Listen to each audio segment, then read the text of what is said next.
They say pressure makes diamonds, but I don't believe that you need to be crushed first just to shine later. When I just started my entrepreneurship journey, right, there was once this guy who just came to me. Jayden, congratulations on opening your company, but let me give you a voice of advice. And he told me this, Jayden, if throughout your whole entrepreneurship journey, you never pee-blood before, you will never become a true entrepreneur. And I just looked at him and I just told him, then you know what? I don't want to be an entrepreneur like you already lah. So here's a little bit thing about me. I do not like to be put under constant, stressful, life-threatening situations. In fact, I believe each and every one of us here don't like to be put under constant, stressful, life-threatening situations. How many of you agree with me? Can I see a raise of hands? Right. So, what if we can still become the better version of ourselves? What if we can still achieve greatness without having to put ourselves in constant, stressful, life-threatening situations or even mental breakdowns? What if we can train, we can prepare to be resilient before adversity hits us? Hello everyone, my name is Jayden, a proud UTAR graduate and founder and CEO of HostPlatform and someone who has had to learn resilience the hard way. So in 2017, when we first started this company, we serve the hospitality and tourism industry. And our customers are people like Airbnb operators, hoteliers, or even property investors. And back in 2020, if you remember this, we went on a lockdown. Right, when COVID happened, we went on a lockdown on the 18th of March 2020. Borders were closed, and the first industry to fall was tourism. In just a few weeks, what was once a hopeful and thriving tech startup company suddenly stood on the edge of collapse. We went from a team of 50 plus people to just the three of us. Salaries were cut. Clients couldn't pay money. Even, they also got no income. And just to give you an additional context here, when we were still 50 plus of us, right, the company wasn't even profit generating. Revenue generating, yes, but we were not profiting. And in that whole COVID season, right, it sort of made the whole business model of fundraising, all these kind of things exploded because it doesn't work in Southeast Asia tech startup company. And because of that, I saw a lot of my friends who are founders, great startups, fell during COVID. Our debt accumulated to a few millions. To be more specific for you, around 3.5 million ringgit. And no company or no investors want to invest in us anymore. No banks would be willing to even loan money to us anymore. That was honestly one of my lowest points. I was really stressful, and I remember waking up every morning with tightness in my chest, thinking, when will this end? But thankfully, I have a very supportive group of family members, colleagues, and even mentors. Right? The two people that you see here, the two ladies that you see here, Shirley and Doris, when I went to meet them during the COVID season, it opens up, right? I went to meet them, and I asked them this question: hey, you all don't want to leave, Go somewhere else with better pay, better salary, better, right? But what their answer gave to me made me appreciate them so much more. They said, Laoban, we trust you, and we believe that we can rebuild this company together.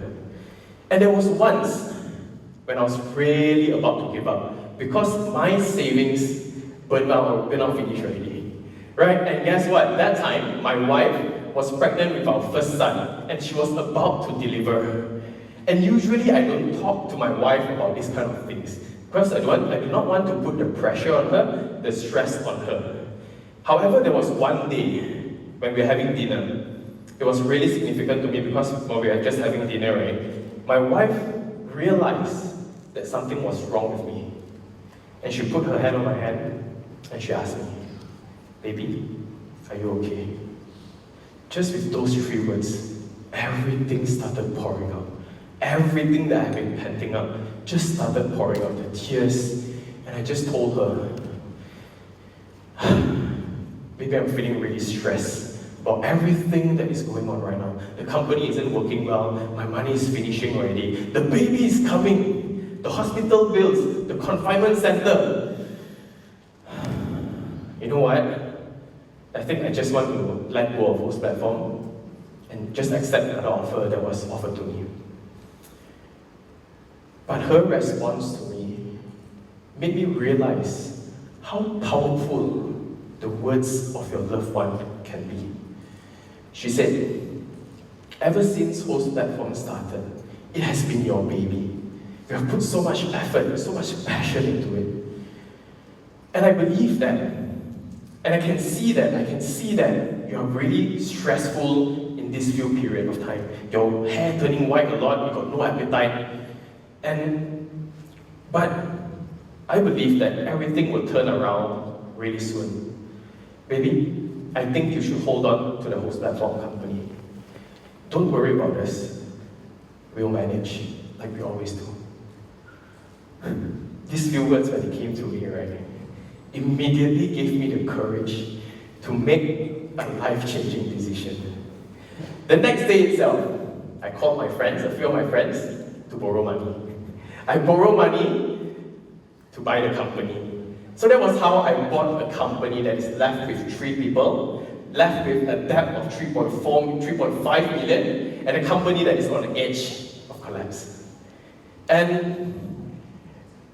But long story short, thankfully, I was able to rebuild the company from scratch. We set up frameworks and SOPs top down. We have really clear and specific goals and priorities that we are setting, and I pull in all of my networks just to rebuild the company. Today, HostPlatform did not just survive the pandemic, we thrive.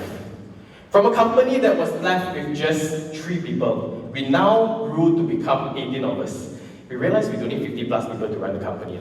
From a company that was making losses every year, last year, we made 1.2 million net profit. It's something for us.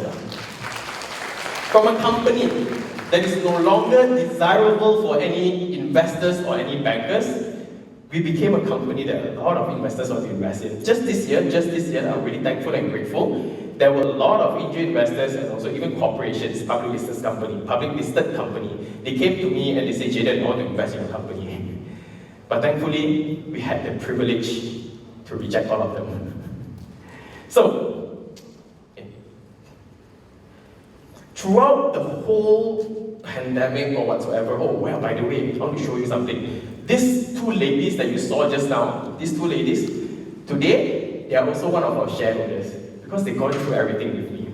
And the whole pandemic season, even though it was stressful, but it has taught me the greatest lesson that I hold to this day. Ladies and gentlemen, resilience is not just about perseverance. Resilience is not just about being persistent. Resilience is not just about surviving when times are hard.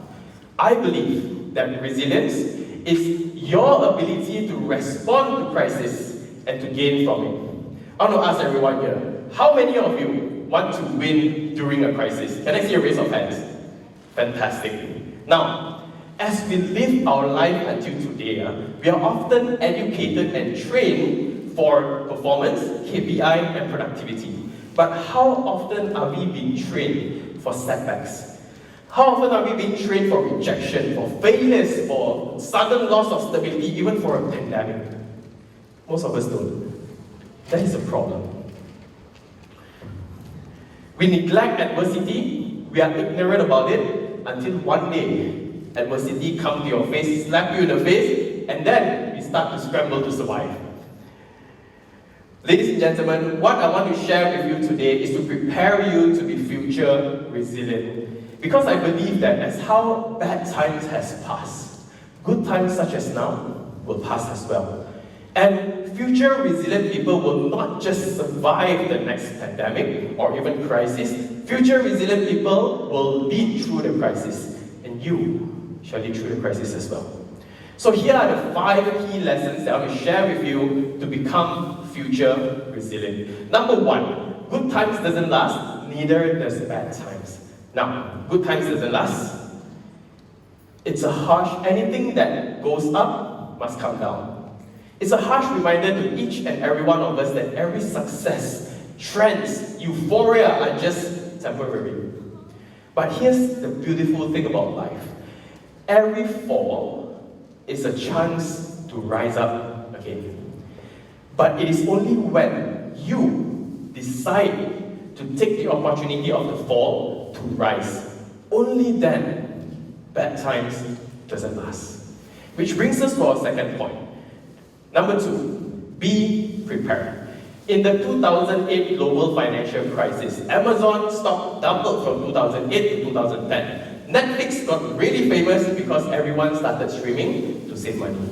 In the recent pandemic crisis, Zoom became the default tool for work meetings or even schooling. And of course, food delivery platforms such as GrabFood, Foodpanda became so famous because of COVID. Everyone that is staying at home who doesn't know how to cook have to order food. So here's the thing. In every crisis, there will be a group of people who will suddenly get richer or even richer, right? And this group of people are the ones that I would like to call the prepared. The prepared will, in bad times, they will get so rich, okay? And the better the time, the better is it for them. So, which brings us to the third point, okay? And on the second point, I just want to add in something to share. I was only able to buy HostPlatform because of the pandemic. Even though it was really stressful, but somehow or other I was prepared with the connection, the cash, and also all the expertise and knowledge to rebuild this company. Going on to the third point. Number 3, be process ready, not just goals ready. I know, everyone loves to do smart goal setting, right? New Year's resolution. However, HostPlatform did not survive just because we had a goal to go public listing. No. We survived because we had process ready. We had set up customer feedback loops, we had clear roles and responsibility, we had strict and lean cash flow management, and so on and so forth. Right? And when systems are strong, results will follow naturally. And when the storm hits, your system are the one that will hold you up. Moving on to the fourth point. Number 4, build your circle. I believe life is like a game. But life is not a solo game. You must have you must have your inner circle, you must have your group of people that will remind you of your principles and values, especially when you forget. Ladies and gentlemen, I want you to look into your circle. Think about this. Who do you call when you are failing? Who do you call when you are crashing down to the ground? Who is in your circle? Review the list. For those that would bring you down, put them aside. For those that could lift you up, you bring them closer. And you need to constantly review your circle because, ladies and gentlemen, you are the average of the 5 people you surround yourself with.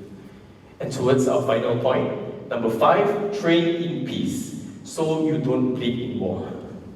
When I was studying in the Royal Military College, every day we had daily training. It's like a routine until it became a habit. And in the military, right, there was a famous saying that goes something like this. Under pressure, you do not rise to the occasion, you sink to the level of your training. Now this is profound because when you're under pressure, your mind, your whole feeling, everything will go haywire. And when everything goes haywire, your mind, your emotion breaks, the only thing that you can trust to bring you out of bad times are the things that you have been training for.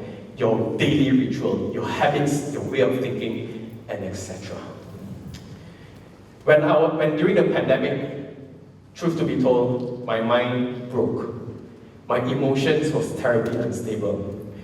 But I still hold on to the daily ritual that I go on to. Every morning I will wake up at 7 a.m., I'll go for a jog, and I'll come back to do a grateful meditation. Thinking back, I realized that all these rituals that I do for myself help me so much. It has helped me start my day with results. Now I'm sure a lot of us have heard a lot of motivational quote that goes something like, "Be do have." Right? You have heard about this, right? How does it work? It's something like this. For example, now if you don't have 1 million and you say that you want to be a millionaire, so you need to tell your mind, I'm a millionaire, to be, because I want to be first, I'm a millionaire, heng ong huat, that kind of feeling. And then you will start doing what millionaires do, and then you will become a millionaire. But here's the thing, based on my personal experience, when under pressure, your mind, your emotions go haywire. And it will be very difficult for you to be. So don't waste your time trying to find your being. No, what you do, you start doing. Just start doing. And then you will have some results, which is a validation of who you are. And then you will start doing more. That is when your momentum will start kicking in. It is not about what you do when the crisis hits. It's about what you've been trained yourself, what you've trained yourself to do before it does. Don't wait until your life is in shambles to decide that you need to make a difference. Don't wait for your company to be on fire to know that you should have led better. Train now, prepare now, during peaceful times, so that when war comes, you don't bleed so bad. Ladies and gentlemen, resilience isn't about never failing. It is about having a system, right, and the strength to come back stronger. Don't wait for life to test you. You train now, you prepare now, you build now. So that one day, when you're surrounded with fire, you look around and you realize you didn't just survive the fire, you're winning. And that is what future resilient leaders do. Ladies and gentlemen, resilience isn't built with fire, it's built with forming. So my question to you is this: how prepared are you for the next crisis? Thank you.